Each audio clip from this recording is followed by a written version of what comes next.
What's up? What's up? It's your girl, Queen Boss Lady, and this is part 4 of my testimony of my story of how I overcame and how I survived someone that was in my life that tried to unalive me. So, this is part 4.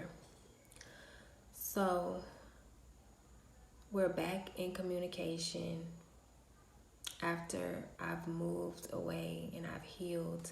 Have not spoken to him in 4 years. And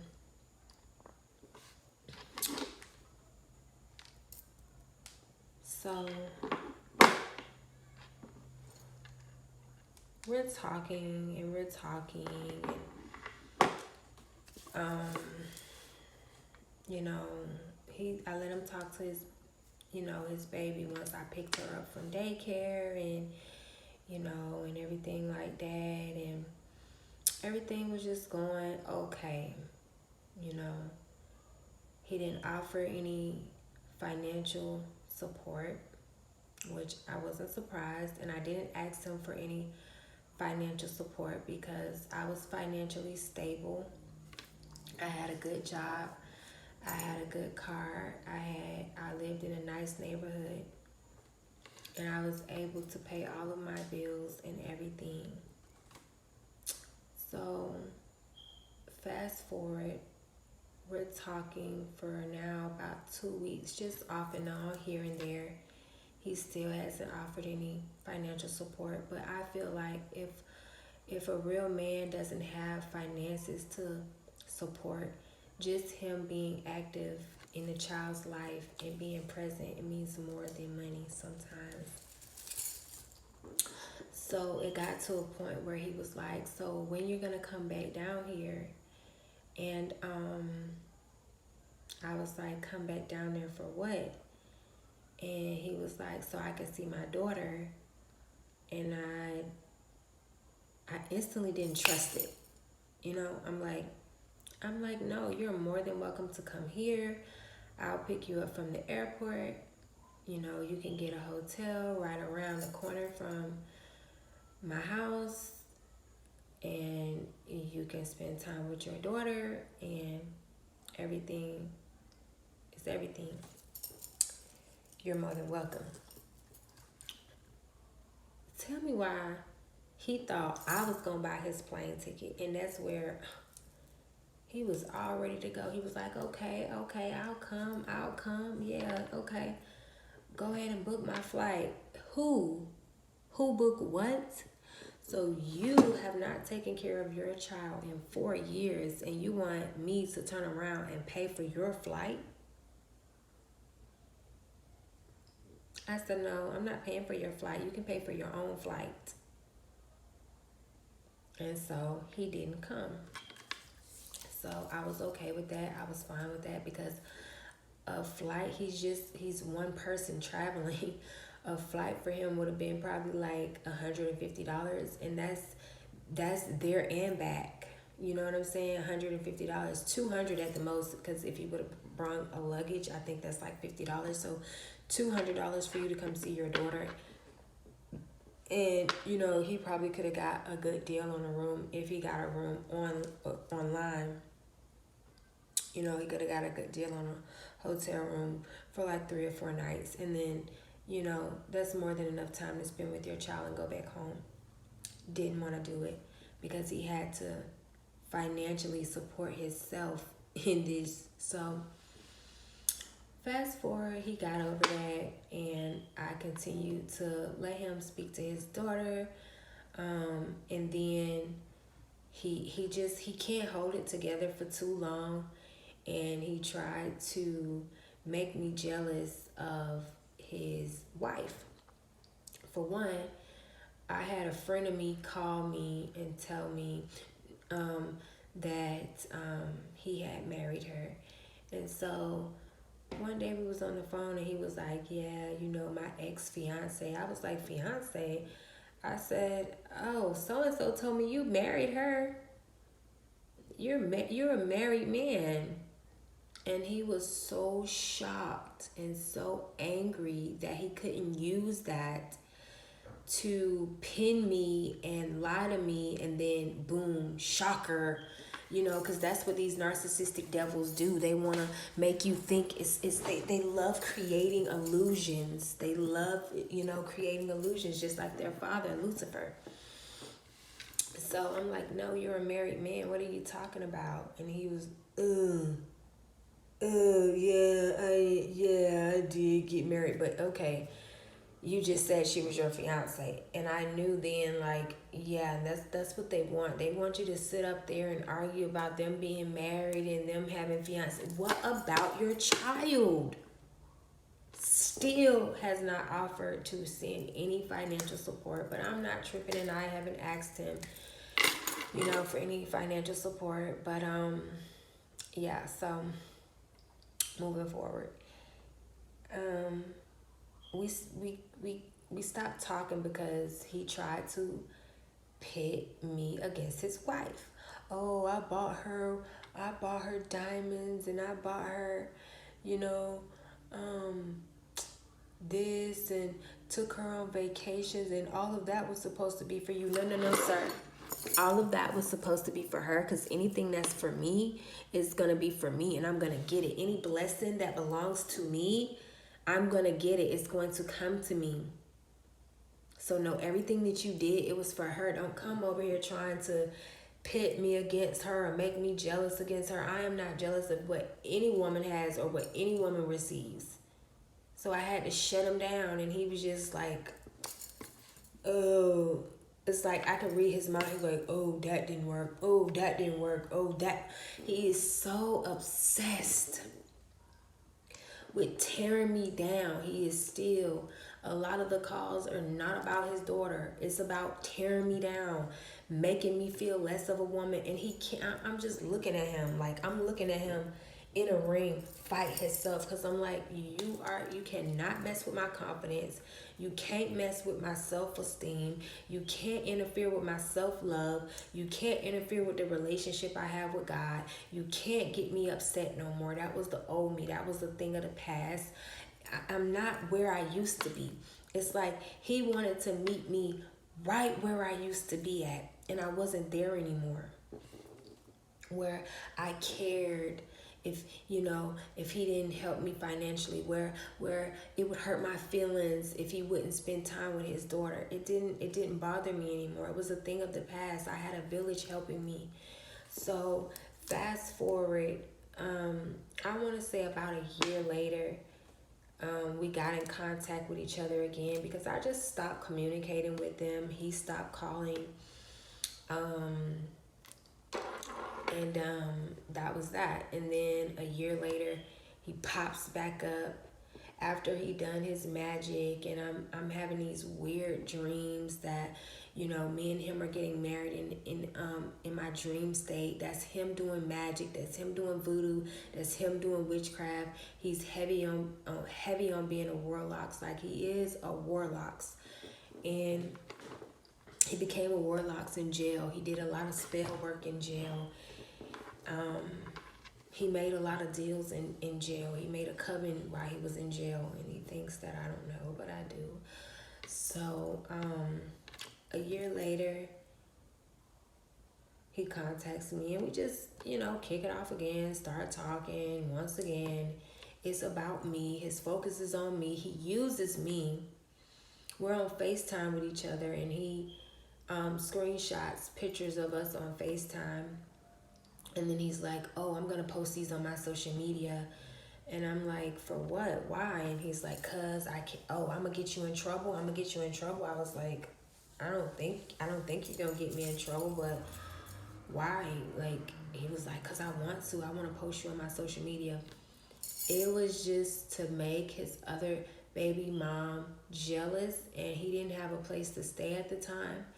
And she was putting her foot down. As long as I'm not in the picture, they're fine. They're okay. And they'll throw him out, toss him to the streets, and do it. But if I'm in the picture, oh no, come home. I'm going to cook for you. I'm going to clean for you. I'm going to take care of you. I'm going to give you money. I'm going to let you drive my car. I'm going to let you run up my credit. Just anything. Don't be with her, and don't take care of her child. That's how his other baby mama was. She didn't want him with me, and she didn't want him to to take care of his child.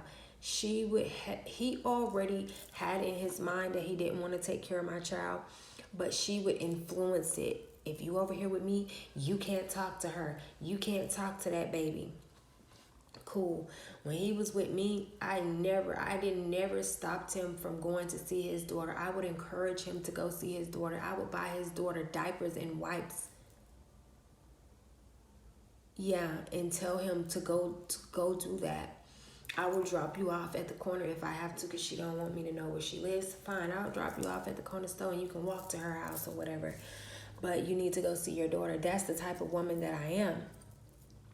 I'm not gonna allow him to be in my daughter's life and then deprive him of being in your daughter's life. Like, that's a real clown ass woman. That's a witch, you know. And she would do. And the funny thing about this whole thing is, he was doing voodoo and witchcraft on me, and she was doing voodoo and witchcraft on his ass. And that's how it works, and that's how it is, and that's how it was.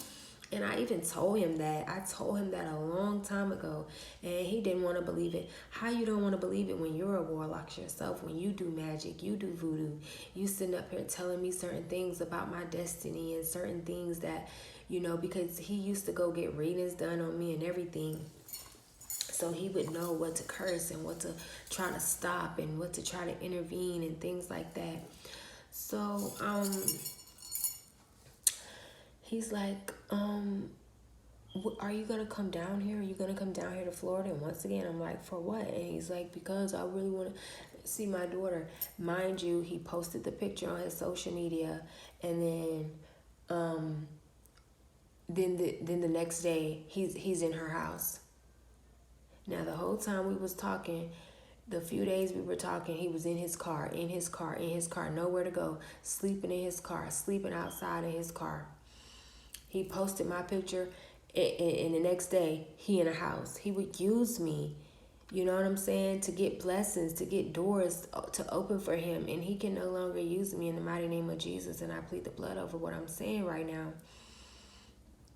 So he's like, yeah, we can just go half on everything, like. And I'm like, half on everything? So, like, if I pay for the gas to get down there, like, you'll pay for our hotel once I get down there, and you'll pay for my gas to get back home? And he was like, yeah, I'll do that. I'll get you a hotel when you get down here, and I'll pay for your gas to get back home.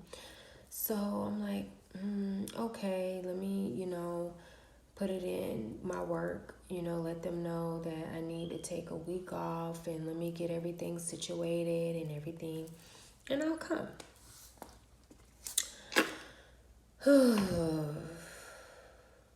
This person, like so many others, is obsessed with damaging my spirit and just infecting my soul to the point where I don't want to love myself. But that's not going to happen, and that didn't happen. So, you know, me being 10 steps ahead of him, I made some calls, and I called my dad, and I told him I was planning a trip down there. And he was like, oh, okay, I'm going to pay for your... He was like, okay, I'm going to pay for your hotel when you get down here. I'm going to pay for your hotel. Nobody but God. I said, okay. He was like, just get down here. I'm going to pay for your hotel. I'm going to take care of you. You good. So me and him, we're talking the whole time. We're transpiring, okay? The day before I got on the road, we're talking. The day I got on the road, I gassed up. I told him, hey, I'm on the way. And I got on the road, and I started making my way from Texas to Florida. So my daughter could see her father, and my other two daughters could see their family members. So I was like 10 hours away, and I texted him, and I showed him, like, look, hey, we're 10 hours away. He was like, okay, you making your way. You getting on down here. Okay, da-da-da-da. I texted him when it was 2 hours away, and then I texted him when I was 1 hour away. And then when we got there, you know, on Facebook, on Messenger, it shows that little green dot, right, when you're online, right? So when I got to Florida, and I got in my city. The green dot was still on, so I'm like, okay, I ain't have no faith in him that he was gonna do right. I didn't. That's why I had my backup plan. Listen, I done already pulled up in my daddy front yard, right? My daddy getting up, he's expecting me. My dad was expecting me. So I text him, I'm like, hey, we made it. Sent the message, green dot go away. He hurry up and jump offline, close everything down, block me on his phone. And me, I just started laughing. My dad come out, yay, you made it. It's 3:30 in the morning, a.m. So he get out, he helped me with one little bag, because I'm like, I'm not finna unpack all this stuff. And he was like, yeah, don't unpack all this stuff in the morning. I'll take you, to get your room or whatever. So he already had my grandma room made up, bed made up, towels, blankets, all kind of stuff. So it's a queen size bed. Me and my kids crawled up in that bed, honey, and I went to sleep, because that was I was about to say a 700 drive. It was a 17-hour drive. It's a 16-hour drive, but with stops and gas and letting the girls have bathroom breaks. It was a 17-hour, almost 18-hour drive. So the next morning came, my dad took me to go get my hotel. We checked in, and I'm getting the girls all baked up, and we snap a few pictures. I post them online, and he the first one to heart them.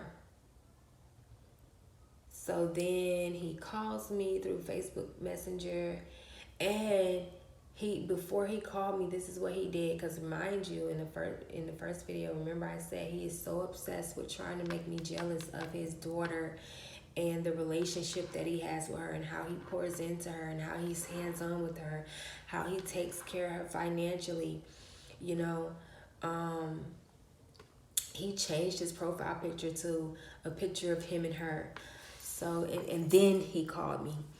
So, because that wasn't the profile picture from yesterday. So, he calls, and what you doing? Oh, I'm getting ready. Me and the girls getting ready. We're going to my dad's house. He's barbecuing for us. Oh, you ain't invite me to your dad's house?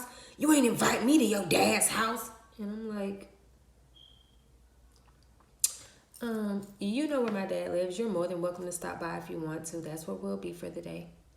He was so mad. He got even more furious because I didn't get mad. He got even more madder because I didn't ask him, oh, why did you cut your phone off? Why did you jump off a line? Why didn't you buy us a hotel room like you said? Why didn't you? He really thought that me and my kids was going to be sitting outside in the dark, and that's what he wanted. He wanted us to be ass out. What if I didn't do that?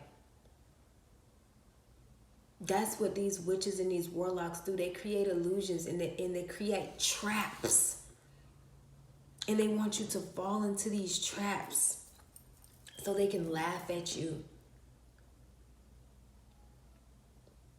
The whole time he's at his baby mama house, trying to get a reaction out of me so that he can look, see how she blowing me up, see how she calling me, see how she texting me, see it's about the baby.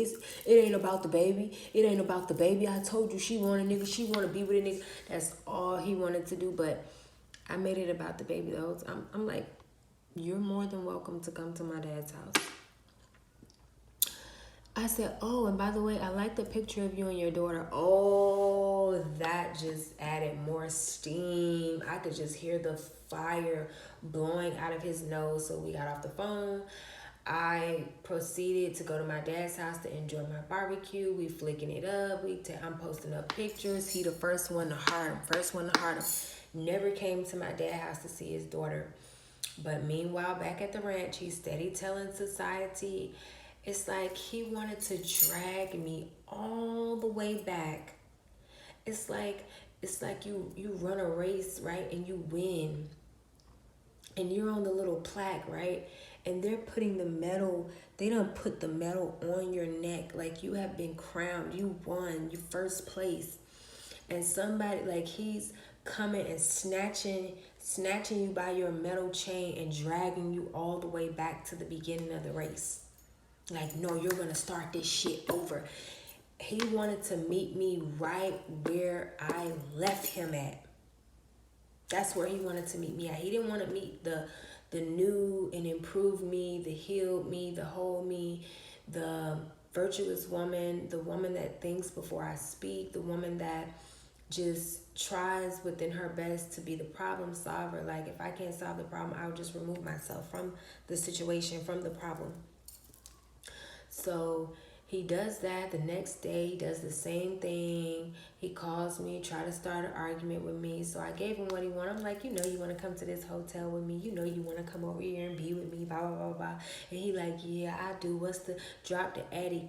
So I gave him the Addy. I knew he wasn't coming. I knew, like, he was just trying to put on. He was trying to stunt for whoever he was in front of. So once again, he never came. He didn't come see his child. So we're there day 3 or day 4. He still hasn't made any efforts to come see her. He called me. I was at my mom's house and he was angry. He was yelling and I'm like, hello, are you sure you're talking to me? Because literally he was just grabbing shit out the air to argue about. Like, the stuff he was trying to argue didn't make no sense. I'm like, are you okay? Are you sure you're talking to me? And he hung up the phone on me. I'm like, I don't think he's talking to me. I did not call him back. I texted him and I was like, this is my mom's address. This is where your daughter will be. You are more than welcome to come see her. I went out. My cousins took me out for to play pool and to get something to eat, get some drinks. And day 5, still he didn't make any efforts to come see her. He didn't go by my mom's house, even though he had the address. Day 5, we have a little pool party, a little get together, and I'm posting pictures. He the first one to heart, because he wants to respond out of me. He doesn't understand that I'm not there anymore. He doesn't understand that I'm really enjoying my vacation. I'm really getting my rest. I'm really taking advantage of, you know, my kids being around their family, and that's what they missed and that's what they wanted. To see their cousins and to see their aunties and their uncles and, you know, a whole bunch of people that I shouldn't even, and we're going to get into that later. But, you know, he did the same thing. So we were there for 7 days. And in those 7 days, he did not come and see his daughter. In those 7 days, he did not pay for the hotel. He didn't give me the money to get back home, and he didn't offer the money to get back home. Thank God I had the money to get back home. And on that 7th day, I just was like, okay, I was actually going to stay longer, but my mom's mask went to slipping off and my dad's mask went to slipping off. And I was like, okay, I got to get out of this town. Like, I started getting literally homesick. I was like, I'm getting homesick. Oh my God, I'm missing Texas. Like, I'm ready to go home. And on that 7th day, I got stuff, told him bye, told my friends and family bye, and I got on the road and I went back to Texas. And he called me I got into Texas, and then he called me the next day. And do you know what he said? He was like, oh, why didn't you call me to see my... Now, he around a lot of niggas. It's a lot of movement in the background. People walking by and stuff. And he got the nerve to ask me, oh, why didn't you call me when you was down here so I could come see y'all and I could come see my baby? And I'm like... I just bust out laughing in the screen. I'm just cracking up. I'm just laughing. He is so... shocked at my response. He's like, he was not expecting it. And I'm like, I don't know how he wasn't expecting me to laugh. Like, I've been laughing. I laughed the whole 7 days that I was there. And he was so mad because he thought literally that I was going to be, you know, assed out in the cold, no money, nowhere to go, no hotel. And, you know, I had drove all the way down there for no reason. And I was met with love and I was met with celebration. And it was just totally different. It was everything that me and my kids deserved, and it was everything that he didn't want to see. And he's just, to this day, he's just more obsessed with doing the same thing. And I just remember getting off the phone with him and doing the same thing. Like, I threw it to the side. 2-3 years go by, and I didn't talk to him. He didn't talk to me. Yeah, and he didn't, once again, he didn't offer any financial support. He didn't offer any financial help. I didn't ask him. Now, how many years is that has gone by? Yeah, about 6 years now has gone by. He still, hasn't offered any financial support. Still hasn't, but he hits me up 2 years later after that incident, and he's on FaceTime, and I show him my apartment. He's like, whoa, like, how did you get this? All the magic I did on you, all the witchcraft I did on you, how did you get stability like this? Like, whoa. Because I had a nice apartment, and then I just got it even nicer. Like, it just kept getting better and better and better and better. And so he did the same thing, and I did the same thing. He, once again, 7 years later, he still ain't offer no support, still ain't offer anything. And I just like, hey, I got my daughter a tablet. I got her a Facebook account, and I showed her his messenger. I messaged him from her messenger so that they can start messaging each other and just talking to each other. And that lasted for a month. She would talk to him in the mornings. He would talk to her, and they would just say hey and good night, hey and good night. That lasted for like a month. He still never offered a glass of water. He still never offered $1.99 cheeseburger. And it just once again fell by the wayside.